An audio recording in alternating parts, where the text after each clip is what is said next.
Dr. Aisha Farhat and I am working in Ministry of Health, Saudi Arabia.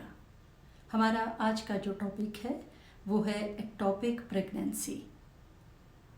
Ectopic pregnancy का मतलब है कि ऐसी प्रेगनेंसी जो आउट ऑफ यूट्रस है, क्योंकि हम सब जानते हैं कि जो यूट्रस है वो एक नॉर्मल प्लेस है फॉर प्रेगनेंसी। तो ऐसी कोई भी प्रेगनेंसी जो कि किसी और जगह पे, जैसे कि मोस्ट कॉमन आपने सुना होगा कि प्रेगनेंसी जो है वो ट्यूब्स में हो गई, जिसे हम फ्लोपियन ट्यूब कहते हैं। तो तकरीबन 90% जो केसेस एक्टोपिक प्रेगनेंसी के देखे गए हैं उनमें प्रेगनेंसी जो है वो ट्यूब्स में स्टार्ट हो जाती है। लेकिन उसके अलावा भी जो है ओवरी या सर्विक्स जो कि यूट्रस का नीचे वाला लोअर पोर्शन है उसमें, और उसके अलावा इवन पेट में भी प्रेगनेंसी जो है वो स्टार्ट हो सकती है। मोस्टली जो इंसिडेंस है एक्टोपिक प्रेगनेंसी का वो 1% है, लेकिन ये वेरी करता है, 1 to 2% भी हो सकता है। अब नेचुरल एक क्वेश्चन ज़हन में आता है कि अगर यूट्रस जो है वो नॉर्मल प्लेस फॉर प्रेगनेंसी है तो ये एक्टोपिक क्यों होती है। इसकी डिफरेंट वजूहात हैं, जिनमें से नंबर 1 जो है वो है कि अगर कोई भी ऐसी पेशेंट जिसमें किसी किस्म का कोई हिस्ट्री ऑफ पेल्विक इन्फेक्शन पहले उसे हो चुका हुआ है, जिसकी उसने ट्रीटमेंट भी ली है, इस इन्फेक्शन को हम कहते हैं PID, पेल्विक इन्फ्लामेटरी डिजीज़। तो अगर वो कोई कभी भी नोन केस ऑफ PID रही हैं तो ऐसे पेशेंट में जो होता है रिस्क ऑफ एक्टोपिक प्रेगनेंसी ज़्यादा होता है। सेकंड नंबर पे ये उन फीमेल में होने के चांसेस होते हैं जो इनफर्टिलिटी का केस होती हैं और वो अपनी प्रेगनेंसी के लिए ट्रीटमेंट लेती हैं, जिनमें से मोस्ट कॉमन जो है ये जो असिस्टेड प्रोडक्शन ट्रीटमेंट है, जिसे हम IVF कहते हैं। इन केसेस में जो है एक्टोपिक काफ़ी हाई देखी गई है। थर्ड नंबर पे एक्टोपिक प्रेगनेंसी उन पेशेंट में देखी गई है जो कि एक्चुअली प्रेग्नेंट होना नहीं चाहती और वो IUCD यूज़ कर रही होती हैं। IUCD का मतलब है इंट्रा यूट्राइन कॉन्ट्रासेप्टिव डिवाइस, जिसे हम कॉपर टी और इस तरह के डिफरेंट नामों से जानते हैं, और इसका जो ड्यूरेशन होता है मोस्टली 5 years के लिए होता है। नंबर 4 पे ऐसी पेशेंट जिनमें किसी किस्म की प्रीवियसली कोई एब्डोमिनल या पेल्विक, ख़ास तौर पे पेल्विक से रिलेटेड जो है, अगर उनमें कोई सर्जरी की हिस्ट्री है तो इस तरह की कोई भी सर्जरी जो होती है वो आपका एडहीजन रेट जो है उसमें ये सारी लेयर्स जो हैं वो एक दूसरे से बुरे तरीके से बैडली जुड़ सी जाती हैं। तो ये भी वन काज ऑफ जो है लेटर ऑन एक्टोपिक प्रेगनेंसी काज करती हैं। अब हम डिस्कस करते हैं कि जो एक्टोपिक प्रेगनेंसी की जो पेशेंट हैं वो प्रेजेंट कैसे करती हैं, मतलब उनमें साइन एंड सिम्टम्स जो हैं वो क्या होते हैं। तो इसकी जो पहली सिम्टम है वो ये होती है कि पेशेंट को लोअर एब्डोमिनल पेन होती है। अगर आप नोटिस करें तो ये पेन जो होगी वो या एक साइड में होगी, या वो राइट साइड पे होगी दाईं तरफ या बाएं तरफ।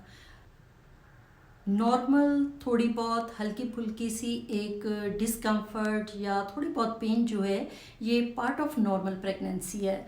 लेकिन अगर ये पेन किसी ख़ास साइड पे, राइट या लेफ़्ट साइड पे आपको फील हो रही है, और उसके साथ साथ कुछ पेशेंट में मतलब माइल्ड ब्लीडिंग की भी क्वांटिटी जो है वो डिफरेंट हो सकती है, वो भी अगर साथ स्टार्ट हो गई है, और आपकी जो गेस्टेशनल एज है तकरीबन 6 वीक्स या उससे थोड़ा बहुत ज़्यादा बन रही है, तो आपको फौरी तौर पे जो है वो एक्टोपिक प्रेगनेंसी का सोचना चाहिए।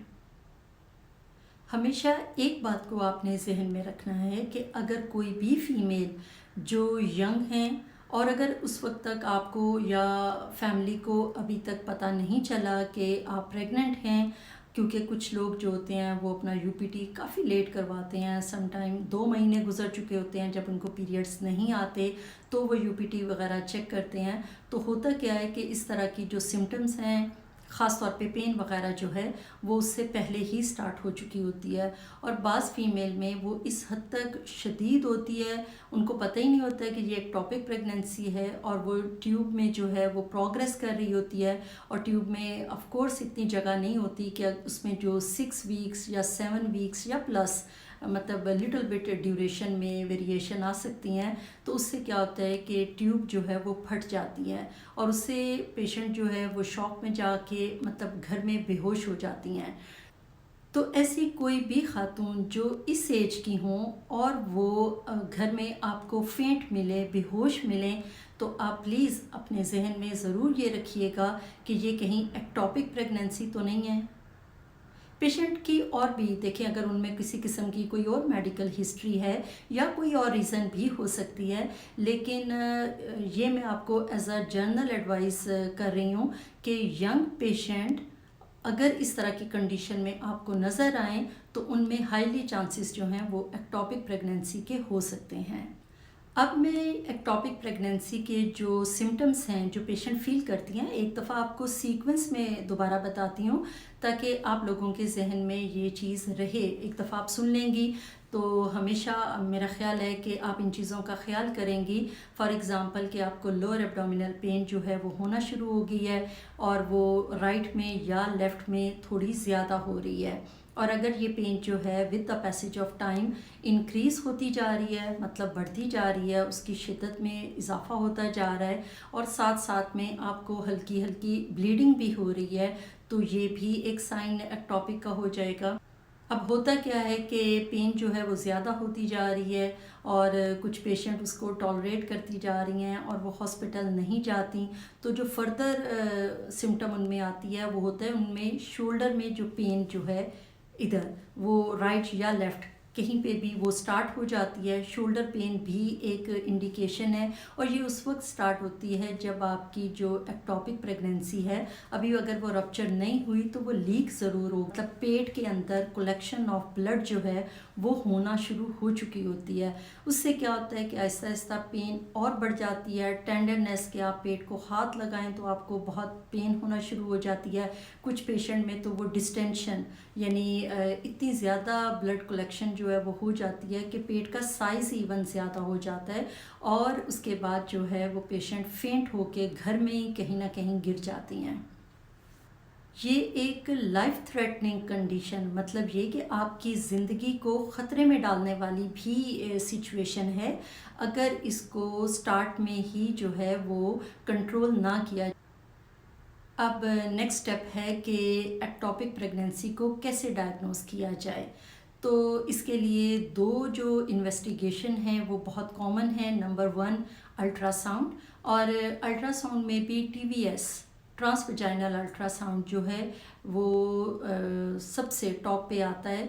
इससे बहुत क्लियरली काफ़ी हद तक जो है वो एक्टोपिक प्रेगनेंसी की डायग्नोसिस हो जाती है, क्योंकि जब आप यूट्रस को चेक करते हैं तो वो बिल्कुल उसकी यूट्राइन कैविटी जो होती है वो बिल्कुल खाली होती है, जबकि पेशेंट का UPT जो है वो भी 2 हफ्ते 3 हफ्ते पहले पॉजिटिव आ चुका होता है। और कुछ पेशेंट में जो है वो sign and symptoms of pregnancy, जैसे ये कि लोअर एब्डोमिनल पेन है, या उनको वो मॉर्निंग सिकनेस है, या वॉमिटिंग वगैरह जो है, तो इस तरह की सिम्टम्स जो है वो भी स्टार्ट हो चुकी होती हैं। तो बाय TVS जो है एक्टोपिक प्रेगनेंसी को आप काफ़ी आसानी के साथ डायग्नोस कर लेते हैं, ख़ास तौर पे जो प्रेगनेंसी ट्यूब्स में हुई होती है। सेकंड जो मोस्ट कॉमन इन्वेस्टिगेशन है वो है beta HCG।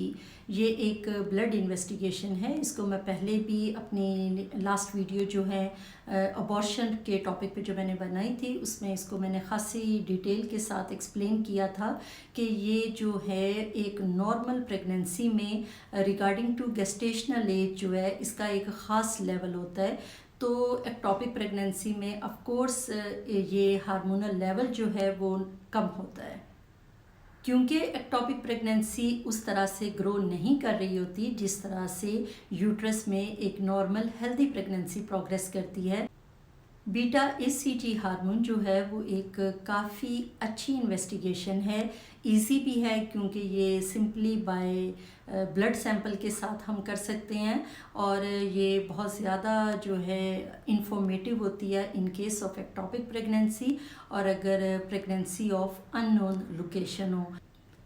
Pregnancy of unknown location जो है ये ऐसी कंडीशन को कहते हैं कि जब सारी इन्वेस्टिगेशन के बावजूद भी हम प्रेगनेंसी की जो है वो जगह ढूंढ नहीं पाते। जैसे नॉर्मली 90% मैंने आपको बताया कि ये ट्यूब्स में होती है और उसके अलावा ये ओवरी, सर्विक्स या एब्डोमेन में हो सकती है, लेकिन अगर हमें ये कहीं पे भी नहीं मिल रही तो ऐसी प्रेगनेंसी के बारे में कहा जाता है प्रेगनेंसी ऑफ अननोन लोकेशन।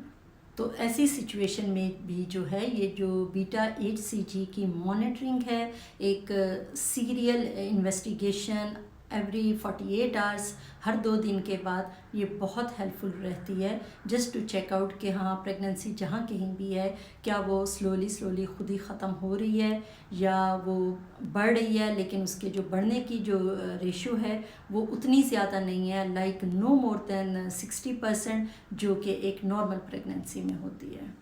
एक बात हमेशा अपने जहन में रखें कि अगर आपका बीटा HCG का जो रिज़ल्ट है वो तकरीबन क्वांटिटेटिव टेस्ट का रिज़ल्ट 1500 आ गया है तो आपके ट्रांसवजाइनल अल्ट्रासाउंड पे प्रेगनेंसी जो है वो ज़रूर, जो उसकी गेस्टेशनल सैक है सब कुछ वो ज़रूर जो है वो विजिबल होनी चाहिए, नज़र आनी चाहिए। In case of ectopic pregnancy हम एक और इन्वेस्टिगेशन भी करवा सकते हैं और वो है सीरम प्रोजेस्टेरोन। ये प्रोजेस्टेरोन का जो लेवल है वो नॉर्मल हेल्दी प्रेगनेंसी में काफ़ी ज़्यादा होता है, लेकिन अगर वो टेस्ट करवाते हैं और रिज़ल्ट जो है वो लेस दैन 25 आता है तो इसका मतलब है कि ये ज़्यादा चांसेस हैं एक्टोपिक प्रेगनेंसी के।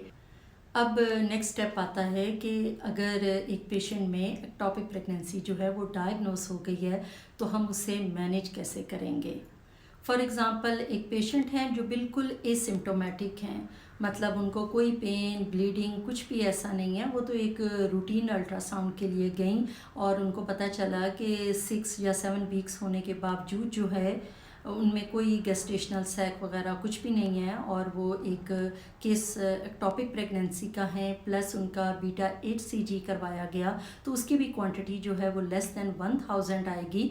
तो ऐसे पेशेंट को हम मैनेज करेंगे बाय एक्सपेक्टेंट मैनेजमेंट, मतलब ये कि इनका कुछ मेडिसन, कोई सर्जरी, किसी किस्म की कोई मैनेजमेंट इस तरह की नहीं करनी, इनको सिर्फ ऑब्ज़र्व किया जाएगा और इनको मॉनिटर किया जाएगा बाय बीटा HCG।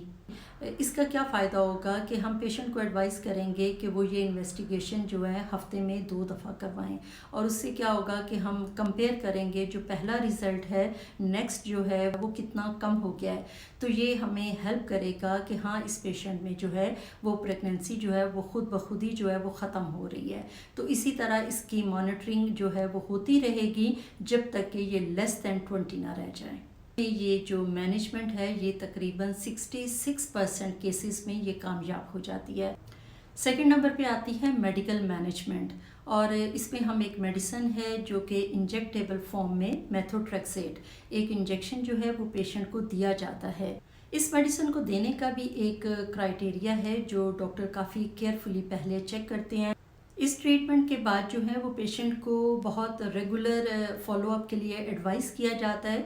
उसका पहला जो बीटा HCG टेस्ट है वो 4th डे पे उस इंजेक्शन के चौथे दिन करवाया जाता है और उसके बाद 7th डे पे जो है वो करवाया जाता है जस्ट टू चेक कि भाई इसका बीटा HCG का जो लेवल है वो कितना कम आया है। मोस्टली ये काफ़ी सक्सेसफुल होता है, इसका लेवल कम हो जाता है। ड्यूरिंग फॉलोअप हमेशा पेशेंट को ये एडवाइस भी इस ट्रीटमेंट के बाद भी करते हैं कि अगर आपको किसी भी किस्म की कोई अनयूजुअल किस्म पेन हो, ज़्यादा शिद्दत से हो, तो आपने फ़ौरी तौर पे हॉस्पिटल आना है, ये सोच के घर में नहीं बैठे रहना कि जी हम तो ट्रीटमेंट ले रहे हैं। इस ट्रीटमेंट के बावजूद भी तकरीबन 7% केसेस ऐसे देखे गए हैं जिनमें जो ट्यूब है वो रप्चर हो गई है। ये जो medical management of ectopic pregnancy है, अगर ये बिल्कुल सक्सेसफुली हो चुकी है तो भी एक ख़ास पॉइंट हमेशा जहन में रखना है कि इस ट्रीटमेंट के बाद तकरीबन 3 माह जो है वो पेशेंट को कॉन्ट्रासेप्शन जो है उसका कोई भी तरीका जो है वो इस्तेमाल करना पड़ेगा। यानी फ़ौरी तौर पे एक प्रेगनेंसी ख़त्म हुई है, आपने ये ट्रीटमेंट ली है, तो ऐसा नहीं होना चाहिए कि 1 या 2 महीने के अंदर आप दोबारा प्रेग्नेंट हो जाएं। इसलिए एक सूटेबल कॉन्ट्रासेप्शन जो है वो तकरीबन आपने 3 माह जो है वो यूज़ करनी है। थर्ड नंबर पे जो मोस्ट इम्पॉर्टेंट मैनेजमेंट है वो है सर्जिकल मैनेजमेंट। तो इसके 2 तरीके हैं, एक तो ये है कि बाय लेप्रोस्कोपी और सेकंड वन है बाय लेप्रोटमी।